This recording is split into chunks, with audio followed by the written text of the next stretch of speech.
And welcome to another happiness question and answer show where I and my friends here are really excited about answering your questions about life. So when I talk about life, I'm talking about the environment, I'm talking about economics, I'm talking about anxiety, all these things for me, and I'm sure my friends here are really exciting because, sorry, I have to switch some.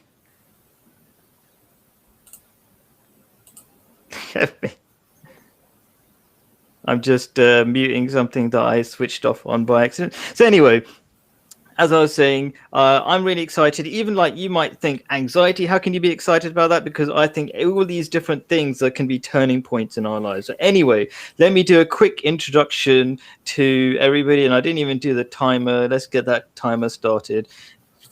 Allow me to talk a bit longer and introduce my fantastic guests. Let me start with Len. You know Len if you've been watching a couple of shows. He's been a regular. He's an old friend of mine now. So Len, his background is Christianity, Esoteric, Kabbalah, Hermetics, a little bit of Buddhism, he says, and Astrology. My background is, I call it logic, science, Buddhism, Judaism, Mother Earth faith, Islam, and other spiritual traditions. And we have a new friend, the Venerable Piyobhaso from the Buddhapadipa temple in Wimbledon. I'm sure everybody knows where Wimbledon, especially if you're a tennis fan. It's in London somewhere. I'm so happy for everybody. Thank you for turning up in the show today. Just so you know a bit about the format, please ask any questions you have, anything about life, and we'll be answering questions in 3-minute goes. We'll take turns, and I will start with the first one, and then we'll go to Len, and then we'll go to Piyobhaso. That's kind of random how I've decided that. I kind of do the first question because I usually make a bit of a mess somewhere. Okay, so cool. So the first question, as you're about to see, I will make a little bit of a mess, is let me copy paste it, copy, and into the other screen. There we go. And what are the secrets of happiness? So obviously answering this question in 3 minutes is pretty tricky, but and there are hundreds of different ways of answering this question. By the way, I do daily videos where I answer this question. I've done it about 500 different ways so far. And so I asked my brother before this show, I said, what shall I talk about? What possible way could I talk about this one topic? Because there's so many different ways. And he said, talk about giving. And I said, that's absolutely brilliant in so many ways. So although I have my background in so many different faiths, ultimately I'm a Muslim. So I'll mostly be quoting from Islam, but sometimes different faiths. And the quote I like to give is, paradise is the abode or the home of the generous. Okay, so when I say paradise, I mean not just in the next life, in this life as well. You can make paradise in this life. And so why would being generous make you happy? So there's so many different angles we can come at this by, but I want to start off with the scientific, because I said I'm scientific about this. They've done a beautiful study, and there's a beautiful video on YouTube about this. If you're a big fan of TED Talks, go find out, check out the TED Talk, How Money Can Buy You Happiness. And basically what they said, it's about giving. You actually get happier when you give. So that's one way of explaining why giving makes you happy. The other thing is, when you start giving, this is when I'm going to start getting a bit more spiritual. There's this thing called your conscience. And your conscience is a very accurate measure of who you are. And it also lets you be happy or not. So if you start giving, you start liking yourself. Okay, a lot of people don't like themselves at the moment, and that's why they're all frustrated. And it sounds really harsh, but that's exactly what it is. So if you start giving to people, you start liking yourself, other people will like yourself. And this is the ultimate thing I want to get to. This is the kind of core idea that when you really want to be a beautiful person, like, and I believe in God. So God creates beautiful things and wants you to be beautiful, like beautiful flowers. God creates beautiful sky, a beautiful world.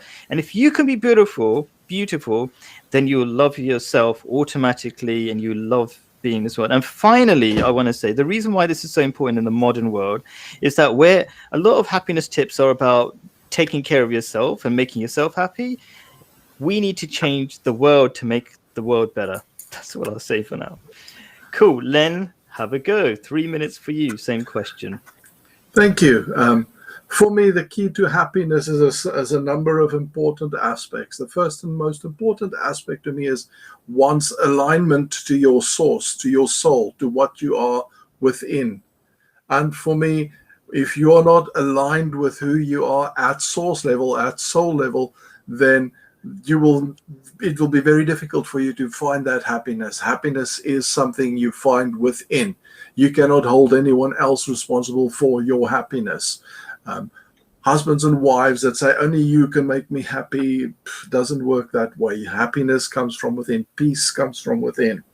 The other thing that's very important for me in the key of happiness is understanding that we have to adopt an attitude of gratitude, learning to be grateful and thankful for simple things in life, pleasures that we enjoy, whether it's a latte at a coffee shop or an ice cream and a walk in the park kind of thing. They say from a psychology perspective that one should go to sleep every night and list 3 things every day that you experience that you are grateful for, and that is what will make you happy. That I think we do as a everyday kind of thing. It instills within us the value of learning to be grateful for each other, for the things we have, for the things we enjoy in our lives, and that helps to also raise our vibration. Now, let's talk about raising our vibration. It's very important for us to learn in the world that we live in. A lot of us work in toxic environments.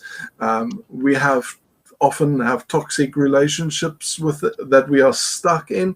And for you to be able to break free from that, you need to change your thinking.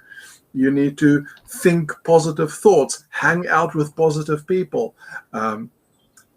It's very important that if you want to change your reality, you need to change your thoughts, because our thoughts create our reality. And by thinking positive thoughts, we begin to change your reality. And this is where another key thing that is important to us is allowing yourself time to do something fun. Do one fun thing every day that you can enjoy, whether it's a quiet moment away, whether it's a meditative contemplation, whether it's a walk in the park. We do take our dog for a walk every day, and we just enjoy the outdoors. And this morning when I took him for a walk, it was lovely sunshine. Simple things like that. Do something fun every day, and that's key to happiness for me. So that's pretty much the answers I have. Cool. Thank you so much. My friend, Venerable Piyobhaso, please have a go. Right, thank you for the question. Well, from the Buddhist perspective, before we understand and what the secrets of happiness are, I think we need to define what is actually happiness. So in Buddhism, there are 2 levels of happiness: mundane happiness and supramundane happiness. In terms of the mundane happiness, we have happiness resulting from having well, spending well, being free from debt, and happiness resulting from doing no wrong. So these are what we call the mundane happiness, which is applicable to everyone. But in order to achieve happiness, it depends on what kind of happiness you are looking for. And in Buddhism, we have the mid-eightfold path, which are like the path leading to the end of suffering. In order to achieve happiness, of course, we can't deny suffering in our life, but in order to live accordingly with suffering. We need to understand the source of suffering. By applying the mid-phone part, for example, the first one, right understanding, to correct our mind, to correct the way we think about life, the way we think about other people. And many people suffer because of the way they think. For example, oh, that person is bad, that person is not what I want. So whenever we have a kind of negative attitude towards other people, we in fact make ourselves unhappy. We bring suffering to ourselves.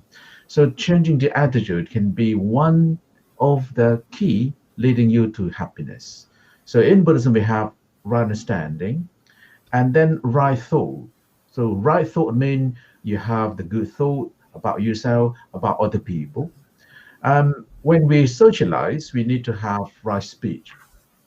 When you speak to someone, so in Buddhism, they believe that the words are the sharpest knife, which means that you can hurt people because of what you say. So before we speak something out, we have to be very cautious. If what we're going to say, we bring a hurt to the audience or not.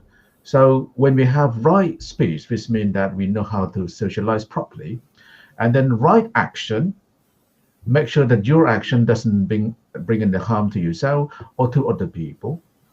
Right livelihood, right effort, right mindfulness, and right concentration. These are what we call the mid-phone part. In conclusion, these mid-phone parts can be summarized into three levels.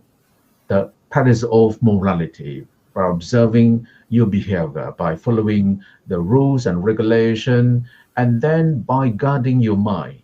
Last but not least, by developing your wisdom. So these are the keys to happiness from the Buddhist point of view.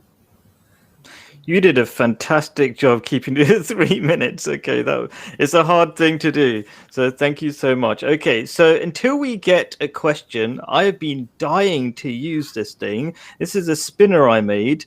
So how can humanity be united? So I'm just going to put that in there, paste it here, and my timer has started. So how can humanity be united?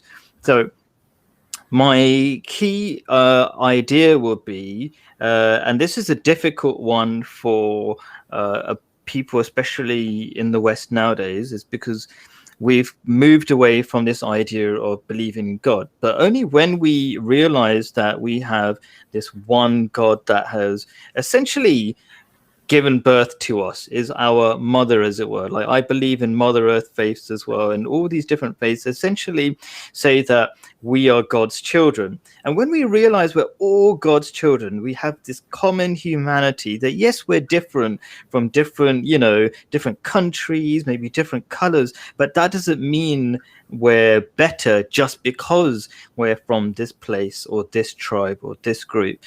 Then when we realize the only thing that makes us better is if we're nicer people, that's the kind of thing that's going to unite humanity. And this is one of the reasons why I do this show, because I do believe there are so many things that are similar to each other. We shouldn't be looking at our differences. We should be looking at what makes us, together. Maybe if that sounds boring, this is the way I want to put it. In London, when we're on a busy train, everybody's like squashed together. One person's face is in somebody else's armpit or something like that. And everybody's quiet and they're all miserable. Imagine if we were united, if we actually thought we were all brothers and sisters. How amazing would a trip be every single day to work? And people from London are from all walks of life. There's so many amazing stories and so many things we could be sharing.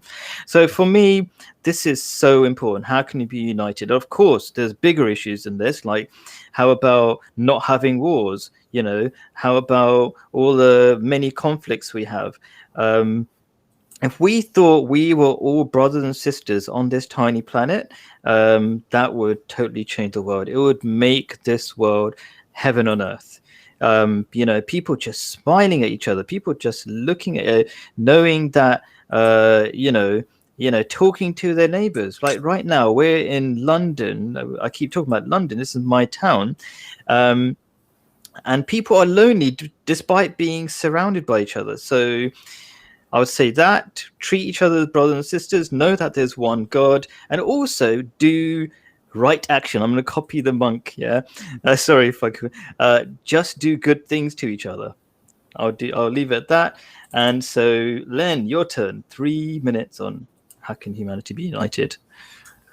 I do believe that we have a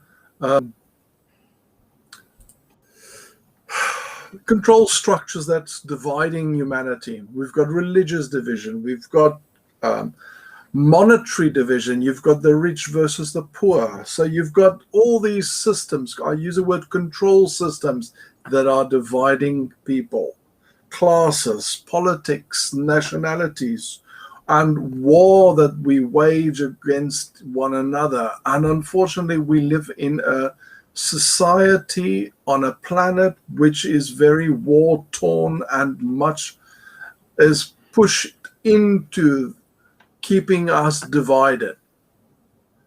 For us to move away from all of that, everything we know, the world as we know now, needs to come to an end. The systems that control us, these control systems, political, religious, politics, money, the warmongering, and so on, all of that needs to come crashing down before we can change our thinking and adopt a new form of, I want to use the word universal consciousness. Not recently, I actually wrote a little essay on the topic, and it's important to understand that we come from a historical point of view where rulers have been chosen over the last few thousand years on how their ability to exert themselves is perceived. How to overthrow existing rulers, one simply had to kill one ruler and seize power. And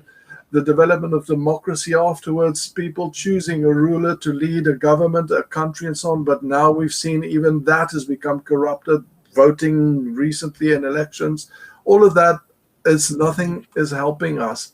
So we are perceived as individuals in this reality, but we form larger family units, villages, towns, cities, countries, nations, and we evolve, and we need to evolve. And as we evolve through suffering, we will find that our consciousness, our awareness needs to change as well.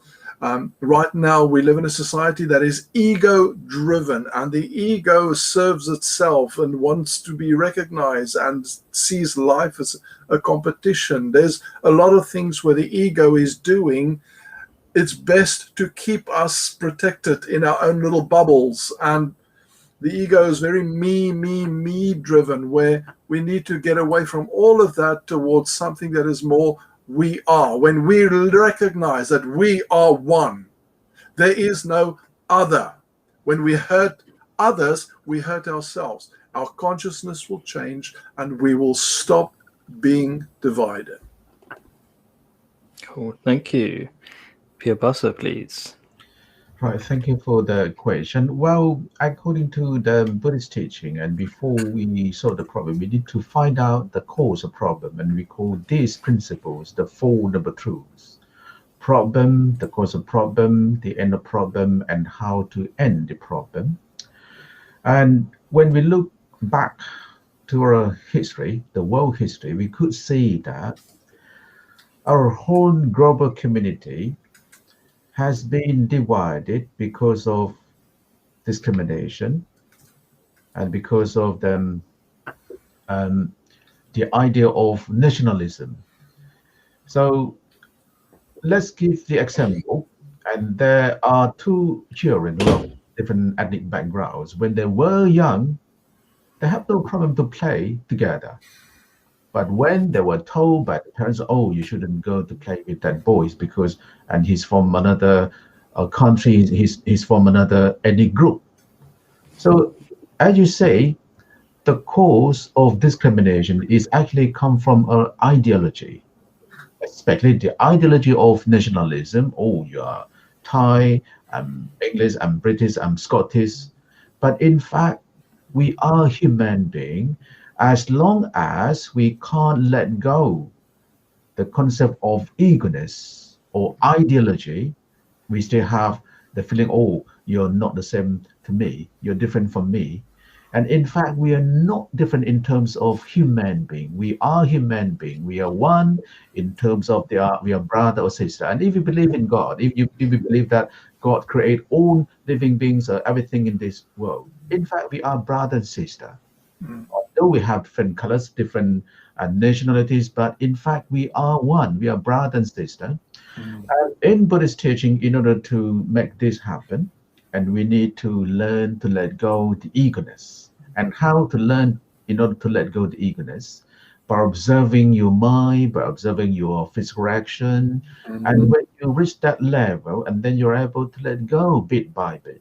Bit by bit means you can't simply let go everything immediately. But at first, you may try to be aware of whatever you are doing. When you're aware of whatever you are doing, at that moment, the concept of self, me, or mine is temporary disappears. So when we keep practicing, and then selfishness will be less and less. And the thing is, most people still have selfishness. They always think about themselves. They always think about their friends, their nation, but they don't actually think for the whole global community. So if we can change our attitude, whatever we do for the whole community, because we live in the same grove, we live in the same world. As we live in the same world, it's like we live in the same house. So in order to make ourselves happy, we need to learn how to live together. Thank you so much. Okay, we have a question from Salim, and it says, peace be upon you back. Is happiness for yourself selfish? Okay, so we need to I try to make some quotes every now and then. So and the first one that comes to mind is that yourself has a right upon you. Okay, so this is a quote from Islam again. It's just the thing I know best. And it sounds really strange to say yourself has a right upon you. But the way it's being said is if it's this third person, as if you are just another person in this world. And if you are taking care of other people with love, don't you yourself deserve love? That's the idea. Like, if you're going to love Piyobhaso, if I'm going to love Len, should I not love myself as well? Be kind to myself at least.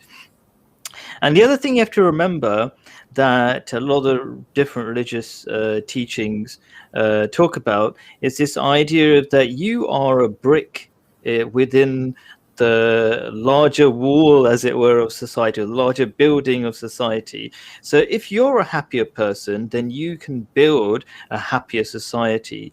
So in Islam, for example, Islam, of course, means peace. Well, it doesn't, of course, mean peace. It means peace, but it means peace at different levels. It means peace for you as an individual, peace within the community, and peace in terms of your relationship with God. So you being at peace is a really important part of that bigger picture. If you are miserable, as they say, I don't know if you've heard of this one, but they say hurt people. It just means like, if you're unhappy, you're going to try to make other people unhappy. And so you need to be happy as well. Okay. Now, I don't say you need to be happy first necessarily, because actually, like I said earlier on, to be happy, you need to be really kind to other people. So it's not like a one-way street. Like, if you are trying to make yourself happier, you have to do that by trying to make other people happier. So it's not really selfish in that sense. And I think it's a beautiful and a brilliant, very important question, because of this underlying misunderstanding about what happiness is. Happiness is not just a selfish thing. Happiness is in part making other people happy. And I want to quickly throw in again, like, our Western idea of happiness is so self-centered that it's dangerous, and it's good that you asked this question. Thank you. Great, Len. I believe it's very important to keep a mindfulness there as far as happiness is concerned, because happiness at the expense of another is a no, a hard no. Simply because if you are happy but someone else is suffering as a result of your being happy, then you need to investigate that and revisit that level and that source of happiness. That's very important. It is also very important to remember that we are perceived from an ego, from a conscious mind perspective on one level, as individuals, you, me, everyone else at the other. But at soul level, from a subconscious point of view, we are together and we are all one. It's like the sea having all the drops, and all the drops of water are in the sea, in the ocean. But the ocean is one collective. So from a collective point of view, there is no other. It's just us. It's just we, and we are one. So what we need to understand is that if we hurt another, we are hurting ourselves in the same process. When we begin to understand that we are one collectively at soul level, and that we need to treat one another with the same love and respect and grant one another all happiness on this level, then no one else will have to suffer as a result of that. So it's a awareness of the two levels of consciousness, that we are collectively one. And if we can bring ourselves to a place of happiness without it being at the expense of another, we can raise the vibration of the collective as a whole. Every little bit of work that you do to raise your own vibration, to increase your own capacity, your own levels of awareness, will help the whole collective to shift a notch up and higher in the ascension process. Remember that we are all souls on an evolutionary path. We are all busy evolving and ascending to higher states of consciousness. And everything that you do to raise your state of awareness a notch up will help the collective as well in the process. So if you are happy, very happy for you. If I have friends that are happy, I'm very happy for them. But I'm not going to have happiness at the expense of something or someone else. That is pretty much all I can contribute to the process. Well, that's a lot, so thank you. I appreciate it. You can start any time. Don't worry about the timer too much, Piyobhaso, Venerable Piyobhaso. Right. Well, I think it depends on what kind of happiness we are talking about. Well, some kind of happiness can be selfish. Yes, for example, you like to eat some food you like. Whenever you have that kind of food, you just try to keep it for yourself. So this kind of happiness can be selfish, but we need to distinguish between personal happiness and collective happiness. And like the love of mother, although the mother has to stay awake all night, look after the young child, but the mother suffer, but she's happy to do it because the child happiness is her happiness as well. Although she had to stay late at night, she couldn't go to sleep very well, she couldn't take much rest as she wanted, but the child happiness is the mother happiness. So this means that before we share happiness with someone else, we need to have that happiness within ourselves. Well, in the Buddhist tradition, at the end of meditation, and we always say to yourself to allow yourself to be a happy person. We say, may I be happy.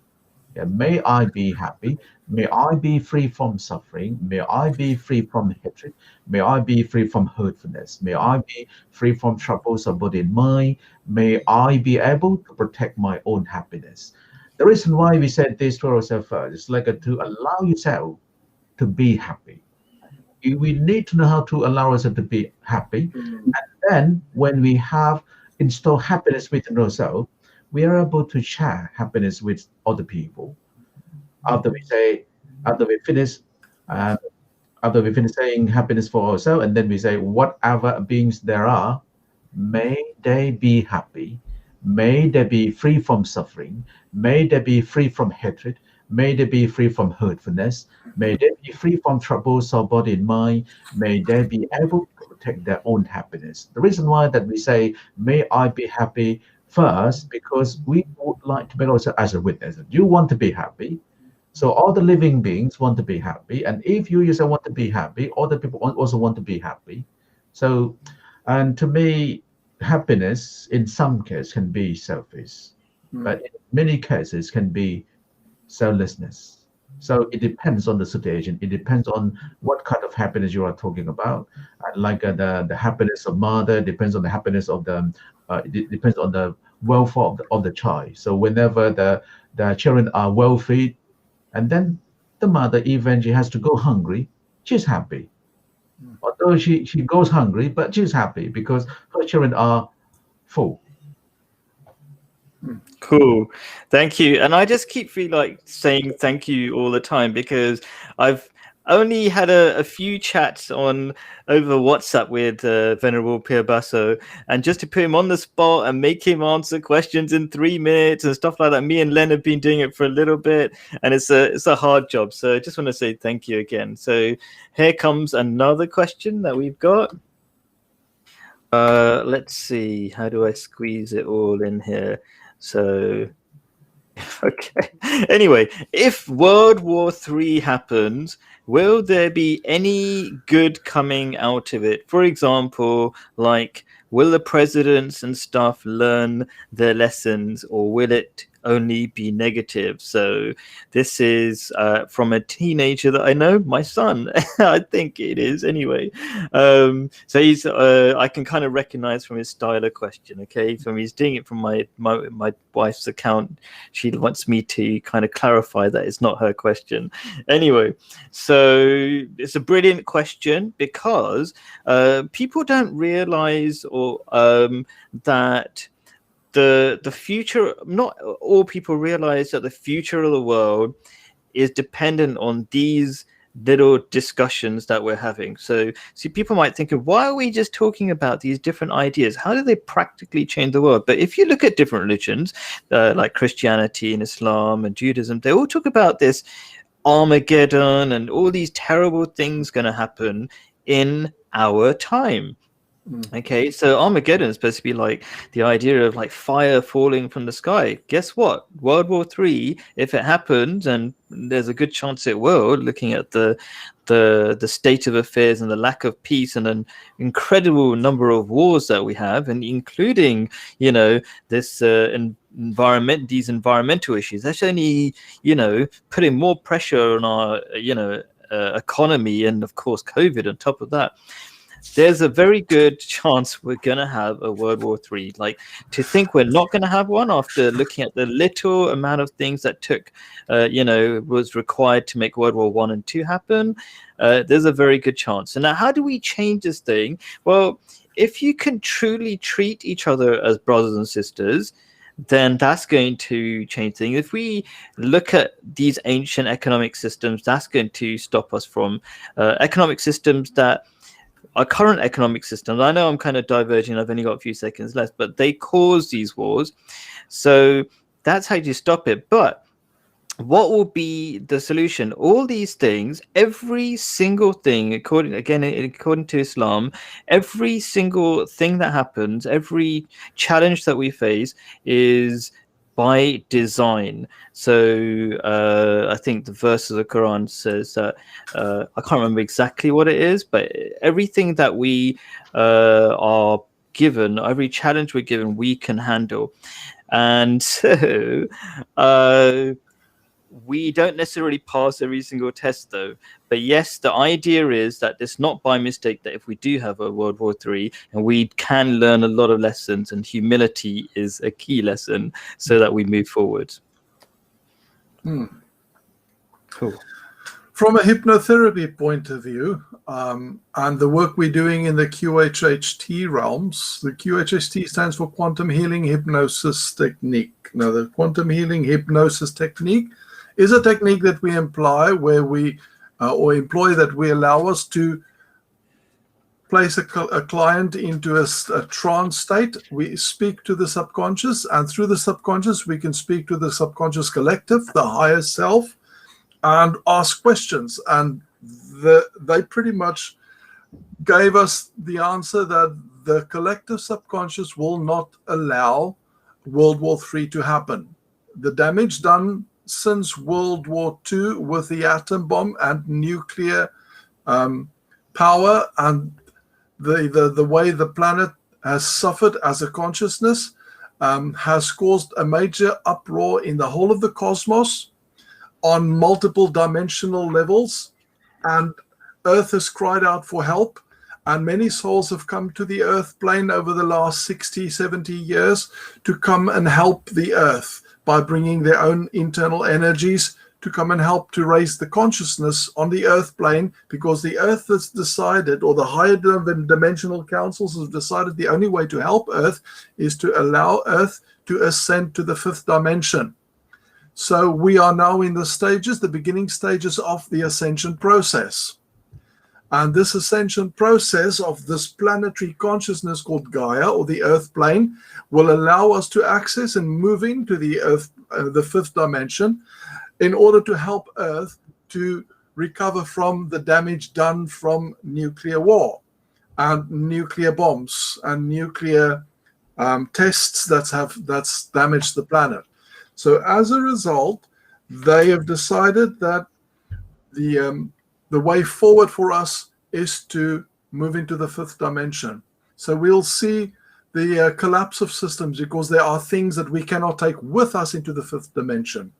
And the current political control systems, corruption, greed, poverty, disease, sickness, all the things based on an ego-driven society, these are things we cannot move into the 5th dimension. Moving into the 5th dimension as a planetary consciousness with some of the human collective consciousness is going to be a love-based consciousness. We cannot take any of the 3D, 3rd dimension concepts with us into the 5th dimension. So a lot of these things will have to come down, be torn down, and we will probably see some of it within the next 2 to 3 years starting to happen.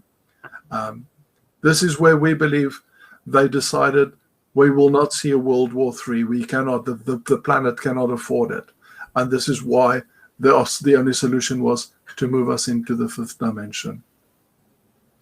Cool. Thank you. Venerable Piyobhaso.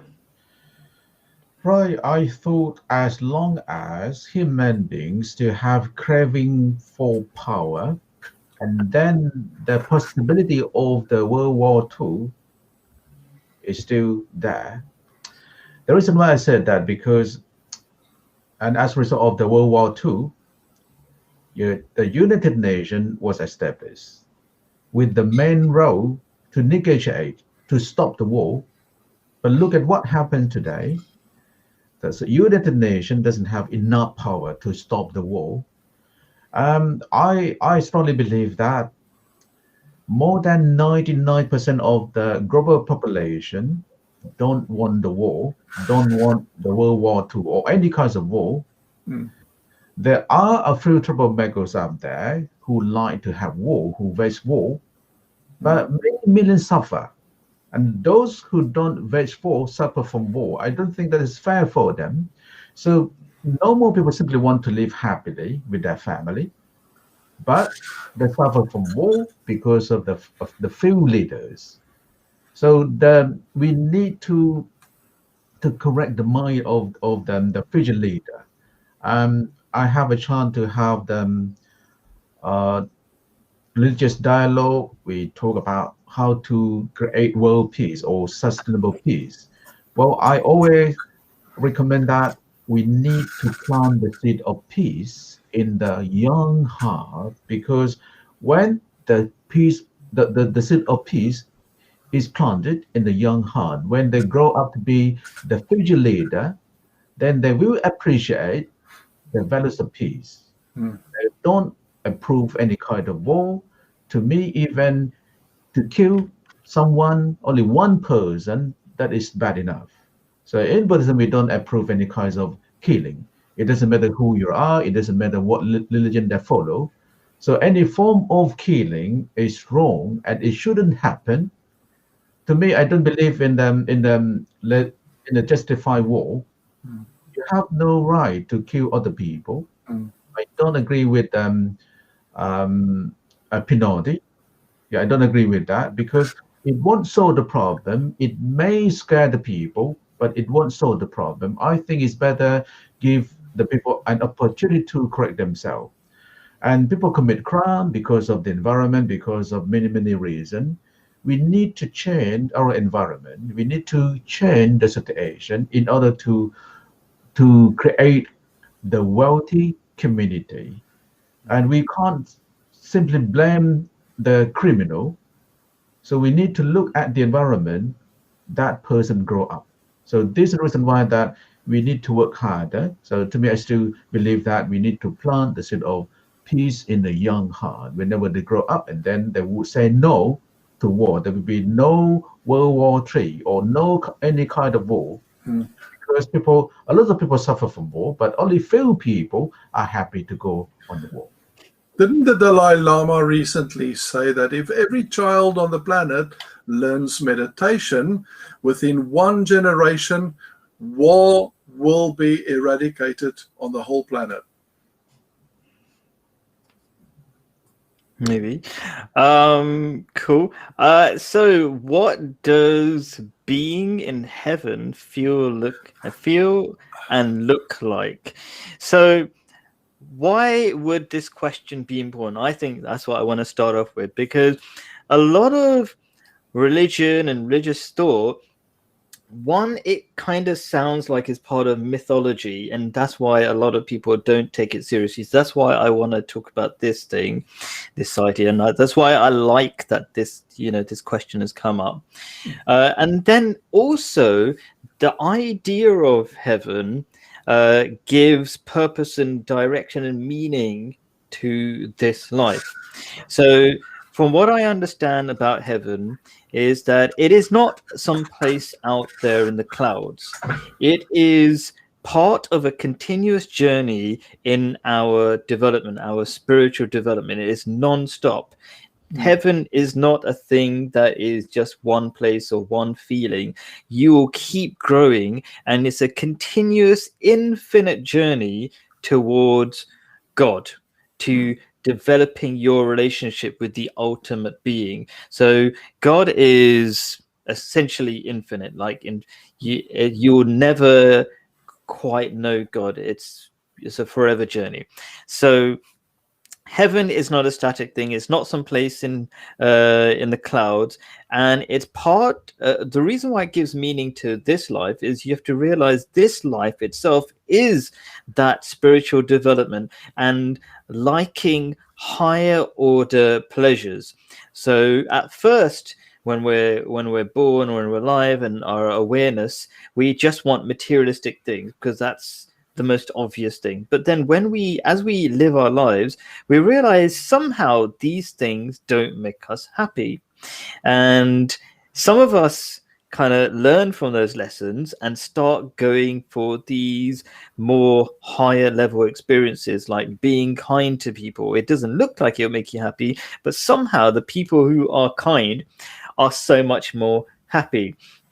People who treat each other like brothers and sisters, they live like paradise on earth. I'm a big fan of tourism videos and places where kind of a lot of poorer places where people just live as communities. They're just so much happier. So we can make heaven in this life as well. So that heaven looks like, happiness, maybe.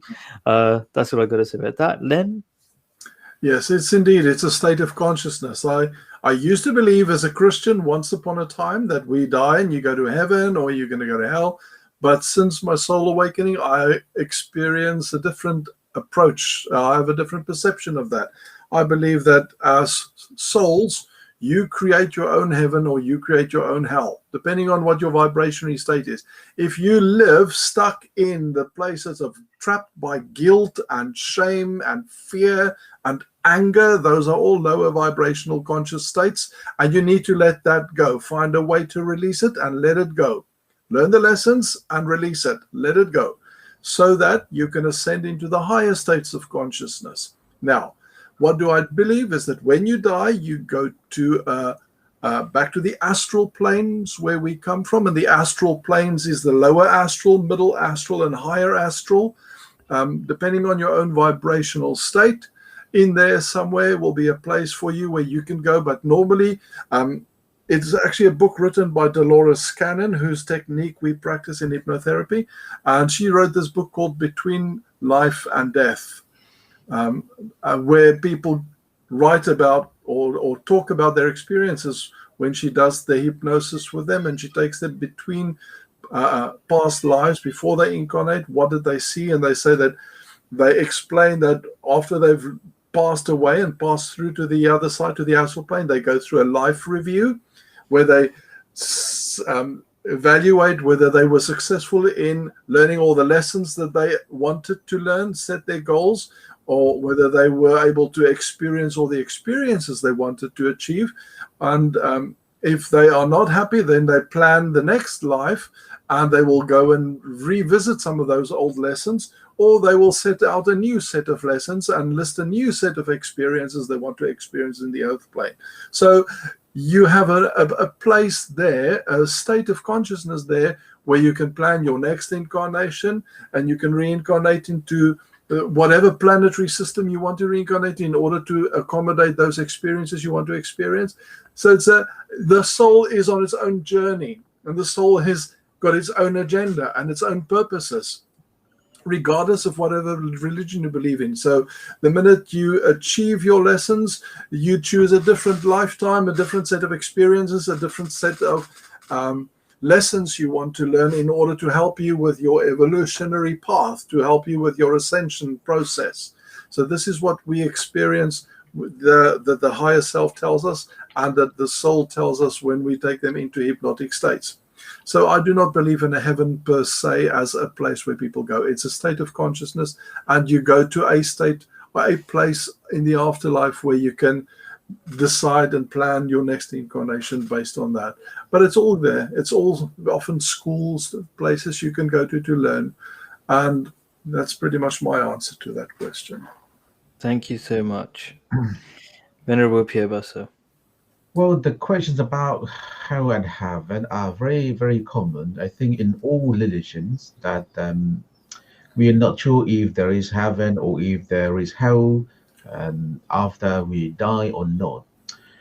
Well, I personally believe in life after death, but to explain the existence of hell and heaven, I prefer to focus on the present life, because hell and heaven can be experienced here and now. So hell, in my understanding, is somewhere you suffer a lot. So wherever you suffer, that is like hell, and wherever you feel happy, that is heaven. I have some nice story to share with everyone. There was a student who would like to know the difference between hell and heaven, and then his master wanted to show him.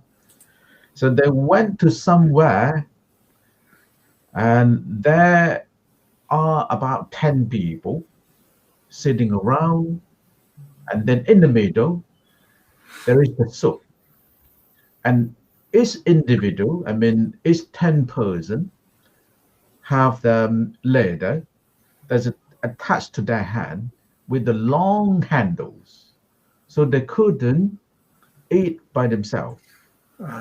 In the first room, and when those people are told, okay, now it's time to eat soup, and everyone just tried to eat by themselves, but it didn't work. It didn't work because the handles are too long. And then the master went on and showed the student what happens in the second room. In the second room, it looked actually the same. There are 10 people there. They are sitting around with the bowl of soup in the middle. And then when those 10 people are told, now you're allowed to eat soup, the people in that room simply help each other. Yes, for example, if you sit here, you fetch the soup and feed another person. So this means that wherever there is generosity, where there is sharing, some people are regarded as like the angels on earth, which means that those who like to give, those who like to help other people. So to me, we can't prove, and if there is hell up somewhere in the sky, we can't prove if there is hell underneath the earth. But if we expand hell and heaven like what we feel here and now, whenever you feel happy, that is heaven. Whenever you feel agony or when you have suffering, that is hell. Thank you. I think me and Len were smiling because that story is one of my favorite stories I've told in this show. So maybe I have to find out where you got it from, because I heard that story when I was in primary school. So I'm gonna have to find out from you later on, Venerable Piyobhaso. But yeah, it was really good to hear that story. Anyway, we have another question, but it's more about heaven and hell, and I just feel like I've got to use my spinner again. So what tips do you have for, this is such an important question nowadays, so let's do this one. Let's paste it in the right place. Where's the pasting thing? There it is. Okay. What tips do you have to deal with mental health, anxiety, and mindfulness? So I'll give it a go first. So every single teaching in the various spiritual traditions deal with this. It's not just praying or just meditation or whatever. It's every single action. And I'm just going to take this opportunity to throw in all sorts of ideas that you might not have heard before. So this is a very odd one, but I like having fun on this show. And in Islam, we're not allowed to keep dogs inside the house. And people might not realize this, but again, that is going to affect your happiness. So I'm going to quickly explain how could that possibly be. So dogs, by the way, are amazing creatures who can understand better than any other creature, I think, pretty much, the facial expressions of human beings. And so what I've seen, this is my own experience, that the second quality of dogs, by the way, is that they are very, I think the word might be amenable. They want to make you happy, right? They're basically bred for that. So that combination of the two basically gives you a partner in your dog that is just very, will do everything you want, and it's very easy to be friends with a dog, basically. And so that might sound like, oh, that should make you happy. But when you get addicted to such an easy relationship, you cannot deal with the higher level or more complex kind of relationships that you find with human beings. And this is a major problem we're facing at the moment. Why are people lonely despite being completely surrounded by people? Because we don't have patience with other human beings. And so having a dog is not a problem. Like in Islam, for example, you can go to heaven just by feeding a dog water. There's an example of that. I want to make that clear. And keeping a dog as a guard dog is fine. But inside, when it starts sleeping on a bed and things like that, you start having an intimate relationship with a dog that starts to exclude other relationships. And that's what I've seen in my experience, that people have that problem. Just an idea. Yes, Len. For me, it's about awareness, having an awareness of how you engage with other people, in the choices that you make, in your day-to-day activity from the morning you wake up, going through the day, setting your goals, setting your objectives, stating your intents until you fall asleep again at night. Being aware of everything that you think, everything that you do, observing the self, observing your own actions, observing your thoughts, observing your choices and the decisions that you make. Making sure that there's enough time in there for you to take care of your meditation practices, mantras, things like that. We have a set. I start every morning as soon as my eyes open and I'm still in the alpha state. I start reciting a number of mantras. I am powerful. I am connected. I am connected to my higher self. A number of things that I run through. I say positivity affirmations like, today I expect a miracle. Today is a good day. Today is a wonderful day. Today is a magic, and good things are coming to me today. Things like that. So that is part and parcel of my mental health, my mindfulness, my reducing anxiety. Now, I know that people suffer from stressful situations, especially in the workplace, and it's very important to make sure that when you do so, a lot of people find that going to gym and having a workout, going for a run, will help to relieve that. Getting the physical exercise as a way to channel anxiety and stress, then do that. That's fine by me. I don't necessarily feel the need for that anymore. I used to, but not anymore. And I used to go to gym in order to do so, but I don't need that anymore. But I do find that when I do meditation and I do my mantras and I do the Aum when I meditate, and the vibration, the sound that goes through me, the energy that wells up through me is what we call the Kundalini rising, and that produces a blissful state, a state of bliss that just absolutely releases all the blocks, the energy blocks that I have, and let that pass through me. It's the most wonderful way of clearing your chakras, balancing your chakras, and then working through the energy blocks. And I very often find that anxiety is a cause of energy blocks, and it's important to make sure that you take care of yourself in that way. So that's part and parcel of my exercise in order to deal with things like mental health, anxiety, and mindfulness. Thank you. Venerable Piyobhaso. Right, in the Buddhist teaching, and we have the proverb saying that, and good health is better than wealth, which means that although you have lots of money, but that wealth doesn't guarantee your happiness. So if you are a healthy person, although your life condition is not very good, but at least you have a good health. So in order to deal with mental health, I think we need to look at how we think about something, about the people around us, or about the environment. And again, I do agree with Len that we need to develop the awareness.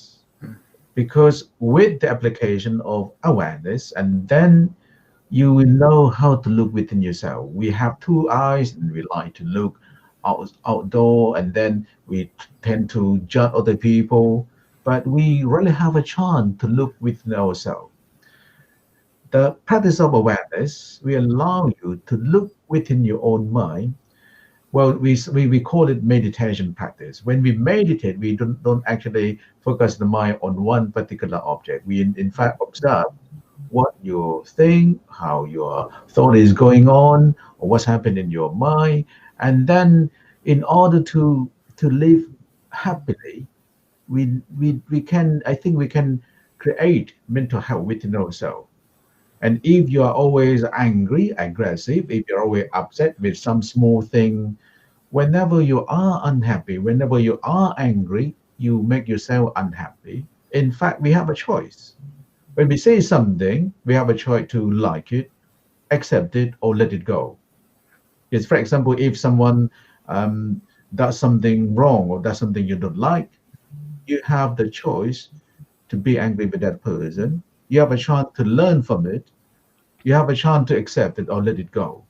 So I think life is about choice anyway. It depends on how you choose. If you choose happiness, and then you will get happiness. If you choose suffering, you will get suffering. To me, more than 70% of anxiety won't happen. So as a human being, by nature, we like to be anxious about something. This is normal. But if we try to look within our anxiety, by observing our anxieties, we see that, oh, I'm too worried about something. It may happen. If it happens, it will happen anyway. So if it happens, and then I just accept it. I quite like one words of wisdom that there is a solution to all problems. There is a solution to all problems. If there is no solution, and then no need to worry, because there is no solution. If you believe that there is a solution to all problems, then no worry. If there is no solution, no worry again, because there is no solution. Wow, thank you. I mean, what an hour of such beautiful conversation, so many beautiful ideas.